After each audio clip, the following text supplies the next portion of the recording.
ವರ್ಷಾಸಿ ಮೊದಲನೆಯ ವಾಚನ. ಸಾಮುವೇಲನ ಮೊದಲನೆಯ ಗ್ರಂಥದಿಂದ ವಾಚನ.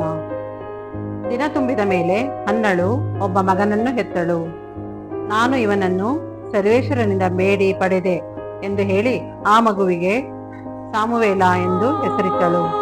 ವಾಡಿಕೆಯ ಪ್ರಕಾರ ಎಲ್ಕಾನನು ಕುಟುಂಬ ಸಹಿತವಾಗಿ ಸರ್ವೇಶ್ವರನಿಗೆ ವಾರ್ಷಿಕ ಬಲಿಯನ್ನು ಅರ್ಪಿಸಲು ಹಾಗೂ ಹರಕೆಯನ್ನು ತೀರಿಸಲು ಶಿಲೋವಿಗೆ ಹೋಗಲು ಸಿದ್ಧನಾದ. ಹನ್ನಳು, ಮಗನು ಮಲೆ ಬಿಡುವವರೆಗೂ ನಾನು ಬರುವುದಿಲ್ಲ.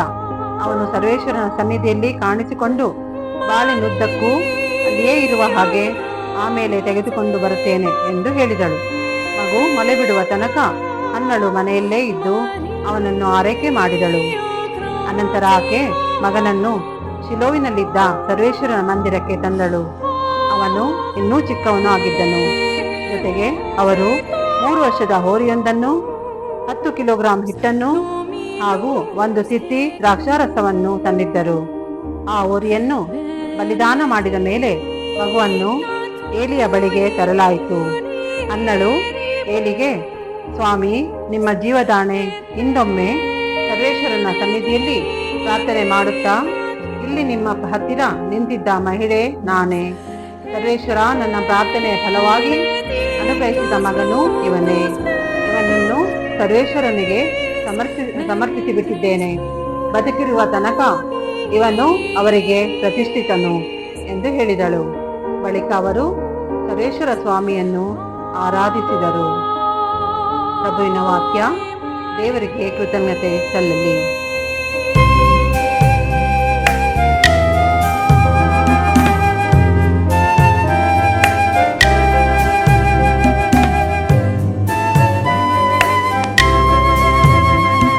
ಸ್ವಾಮಿ ಸರ್ವೇಶ್ವರ,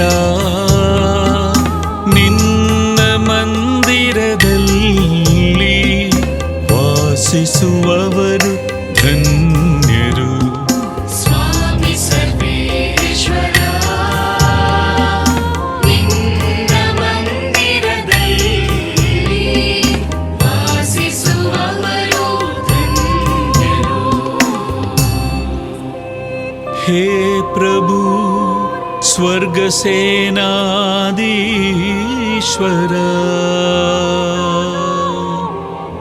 ನಿನ್ನ ನಿವಾಸಗಳೆನಿತೋ ಸುಂದರ. ಹಂಬಲಿಸಿ ಸೊರಗಿ ಹೋಗಿದೆ ಎನ್ನ ಮನ,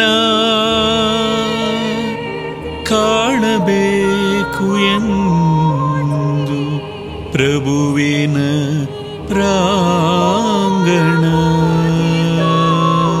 ಸ್ವಾಮಿ ಸರ್ವೇಶ್ವರ,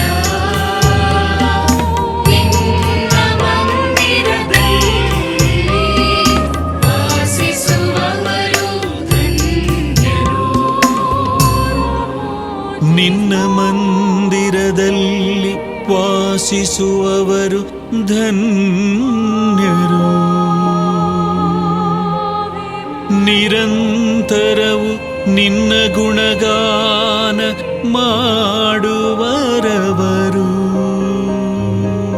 ನಿನ್ನಿಂದ ಶಕ್ತಿ ಪಡೆಯುವರವರು ಧನ್ಯರು. ಸಿಯೋನ್ ಶಿಖರಕ್ಕವರು ಪ್ರಿಯ ಯಾತ್ರಿಕರು. ಸ್ವಾಮಿ ಸರ್ವೇಶ್ವರ, ನಿನ್ನ ಮಂದಿರದಲ್ಲಿ ವಾಸಿಸುವವರು ಧನ್ಯರು. ಎರಡನೆಯ ವಾಚನ. ಯೋವಾನನು ಬರೆದ ಮೊದಲನೆಯ ಪತ್ರದಿಂದ ವಾಚನ. ಪ್ರಿಯರೇ, ನಾವು ದೇವರ ಮಕ್ಕಳು ಎನಿಸಿಕೊಂಡಿರಬೇಕಾದರೆ ಪಿತನು ನಮ್ಮನ್ನು ಎಷ್ಟಾಗಿ ಪ್ರೀತಿಸುತ್ತಾರೆಂಬುದನ್ನು ಗಮನಿಸಿರಿ. ನಿಜಕ್ಕೂ ನಾವು ದೇವರ ಮಕ್ಕಳೇ. ಲೋಕವು ಅವರನ್ನು ಅರಿತುಕೊಳ್ಳಲಿಲ್ಲವಾದ ಕಾರಣ ನಾವು ಎಂಥವರೆಂದು ಅದು ಅರಿತಿಲ್ಲ. ಪ್ರಿಯರೇ, ನಾವೀಗ ದೇವರ ಮಕ್ಕಳು. ಮುಂದೆ ನಾವು ಎಂಥವರಾಗುತ್ತೇವೆ ಎಂಬುದು ಇನ್ನೂ ವಿಶದವಾಗಿಲ್ಲ. ಆದರೆ ಕ್ರಿಸ್ತ ಯೇಸು ಪ್ರತ್ಯಕ್ಷವಾಗುವಾಗ ನಾವು ಅವರಂತೆಯೇ ಇರುತ್ತೇವೆಂದು ಬಲ್ಲೆವು, ಏಕೆಂದರೆ ಅವರನ್ನು ನಾವು ಅವರ ಯಥಾರ್ಥ ರೂಪದಲ್ಲೇ ಕಾಣುತ್ತೇವೆ. ಪ್ರಿಯರೇ, ನಮ್ಮ ಮನಸ್ಸಾಕ್ಷಿ ನಮ್ಮನ್ನು ಖಂಡಿಸದಿದ್ದರೆ ನಾವು ದೇವರ ಮುಂದೆ ಧೈರ್ಯದಿಂದಿರಲು ಸಾಧ್ಯವಾಗುತ್ತದೆ. ನಾವು ದೇವರ ಆಜ್ಞೆಗಳಿಗೆ ವಿಧೇಯರಾಗಿ ಅವರಿಗೆ ಮೆಚ್ಚುಗೆಯಾದವುಗಳನ್ನೆಲ್ಲ ಮಾಡುವುದರಿಂದ ನಾವು ಕೋರುವುದಿಲ್ಲವೆನ್ನು ಅವರಿಂದ ಪಡೆಯುತ್ತೇವೆ. ನಾವು ದೇವರ ಪುತ್ರ ಯೇಸು ಕ್ರಿಸ್ತರ ನಾಮದಲ್ಲಿ ವಿಶ್ವಾಸವಿಟ್ಟು ಅವರು ವಿಧಿಸಿದಂತೆ ಒಬ್ಬರನ್ನೊಬ್ಬರು ಪ್ರೀತಿಸಬೇಕು. ಇದೇ ಅವರ ಆಜ್ಞೆ. ದೇವರ ಆಜ್ಞೆಯನ್ನು ಪಾಲಿಸುವವನು ಅವರಲ್ಲಿ ನೆಲೆಸಿರುತ್ತಾರೆ, ದೇವರು ಅವನಲ್ಲಿ ನೆಲೆಸಿರುತ್ತಾರೆ. ದೇವರು ನಮ್ಮಲ್ಲಿ ನೆಲೆಸಿದ್ದರೆಂದು ಅವರು ದಯಪಾಲಿಸುವ ಪವಿತ್ರಾತ್ಮರಿಂದಲೇ ತಿಳಿದುಕೊಳ್ಳುತ್ತೇವೆ. ಪ್ರಭುವಿನ ವಾಕ್ಯ. ದೇವರಿಗೆ ಕೃತಜ್ಞತೆ ಸಲ್ಲಲಿ. ಘೋಷಣೆ. Alleluia, alleluia.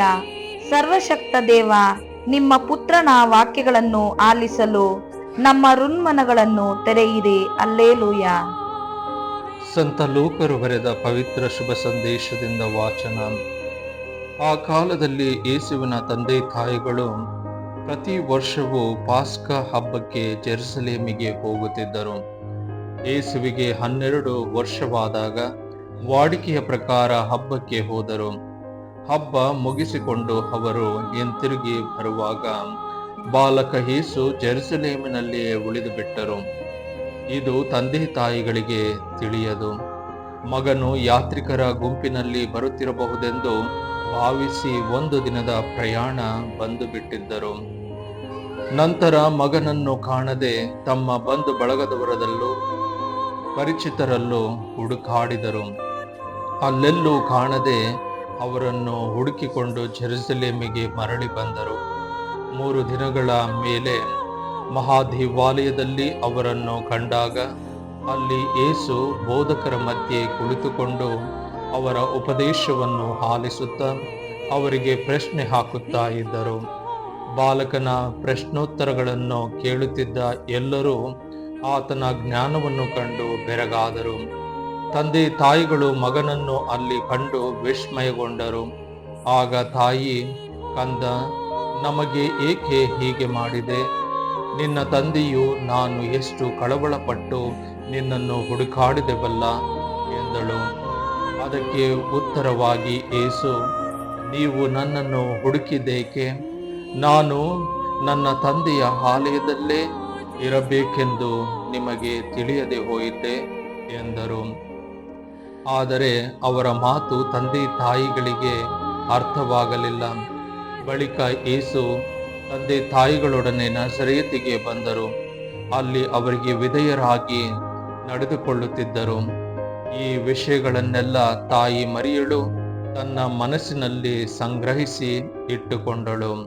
ಯೇಸು ಬೆಳೆದಂತೆ ಜ್ಞಾನದಲ್ಲಿ ಪ್ರವರ್ಧಿಸುತ್ತಾ ದೇವರಿಗೂ ಮಾನವರಿಗೂ ಅಚ್ಚುಮೆಚ್ಚಾಗುತ್ತಾ ಬಂದರು. ಪ್ರಭುವಿನ ಶುಭ ಸಂದೇಶ. ಕ್ರಿಸ್ತರೇ, ನಿಮಗೆ ಸ್ತುತಿ ಸಲ್ಲಲಿ.